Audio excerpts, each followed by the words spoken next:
Mungkin Anda masih ragu atau belum percaya Tuhan Yesus. Namun jangan sampai Anda tegar hati. Saya Agustinus. Selamat datang pada channel Touching Heavens, tempat kita mengenal dan belajar kebenaran firman Tuhan dalam Alkitab.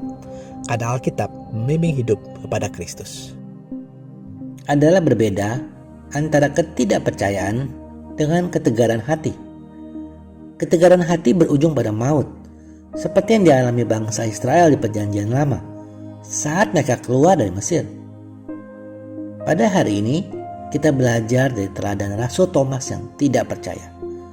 Namun setelah berjumpa dengan Yesus, Thomas menjadi rasul yang berkarya. Berkeras hati adalah sikap yang tidak mau bertobat. Meski melihat bukti kuasa Kristus, melihat tangan Tuhan bekerja, tapi tetap keras hati. Rasul Thomas bukan seorang yang keras hati. Meski ia tidak percaya akan kabar dari rasul lain perihal kebangkitan Kristus, Thomas mengatakan, "Sebelum aku melihat bekas paku pada tangannya, dan sebelum aku mencucukkan jariku ke dalam bekas paku itu, dan mencucukkan tanganku ke dalam lambungnya, sekali-kali aku tidak percaya." Tapi Thomas seorang yang konsekuen. Setelah dia melakukannya, dia menjadi orang yang percaya. Mari kita baca sejarahnya di Injil Yohanes 20 ayat 19 sampai 29. Ketika hari sudah malam, pada hari pertama minggu itu, berkumpullah murid-murid Yesus di suatu tempat dengan pintu-pintu yang terkunci, karena mereka takut kepada orang-orang Yahudi. Pada waktu itu datanglah Yesus dan berdiri di tengah-tengah mereka dan berkata, "Damai sejahtera bagi kamu." Dan sesudah berkata demikian, ia menunjukkan tangannya dan lambungnya kepada mereka. Murid-murid itu bersuka cita ketika mereka melihat Tuhan.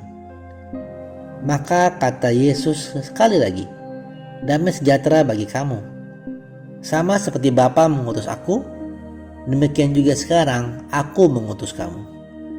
Dan sesudah berkata demikian, ia menghembusi mereka dan berkata, "Terimalah Roh Kudus. Jikalau kamu mengampuni dosa orang, dosanya diampuni. Dan jika kamu menyatakan dosa orang tetap ada, dosanya tetap ada." Tetapi Thomas, seorang dari ke-12 murid itu yang disebut Didimus, tidak ada bersama-sama mereka ketika Yesus datang ke situ. Maka kata murid-murid yang lain kepadanya, "Kami telah melihat Tuhan."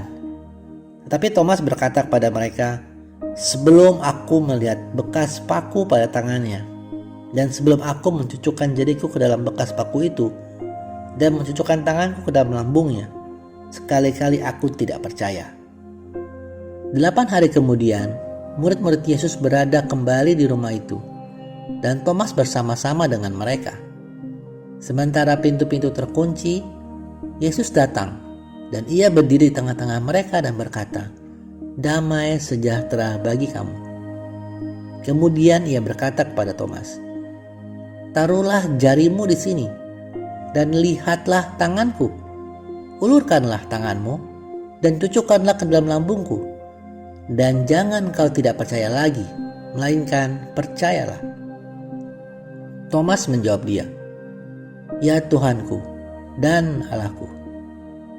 Kata Yesus kepadanya, "Karena engkau telah melihat aku, maka engkau percaya. Berbahagialah mereka yang tidak melihat, namun percaya." Teman-teman, dengan pengakuannya dan dengan menjamah luka Tuhan Yesus, Thomas memandang kemanusiaan Yesus dan imannya mengakui kealahan Yesus. Sehingga dengan suara penuh gembira tercampur penyesalan yang mendalam, Thomas berseru, "Ya Tuhanku dan Allahku." Rasul Thomas memberi teladan kepada kita. Mungkin Anda belum percaya sepenuhnya akan Yesus Kristus, Sang Juru Selamat. Tapi buka hati, buka pikiran, dan buka telinga Anda. Karena Tuhan akan berbicara dengan caranya pada waktunya kepada Anda. Seperti saya dulu juga orang yang tidak percaya. Namun perjumpaan dengan Yesus membawa perubahan pada hidupku. Anda bisa menyaksikan video kesaksian saya dengan klik link di atas.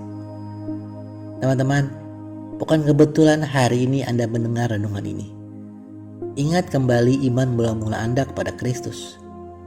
Bagikan juga kepada teman-teman, saudara-saudari Anda, agar semua bisa berjumpa dengan Kristus dan mendapatkan sukacita keselamatan. Janganlah keraskan hati. Di saat Anda mendengar suara Tuhan, terimalah sebagai Tuhan dan Juru Selamat Anda, Tuhan kita Yesus Kristus.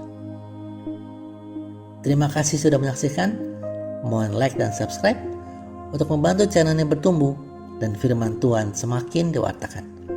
Sampai bertemu pada video kanal Alkitab Rabu depan.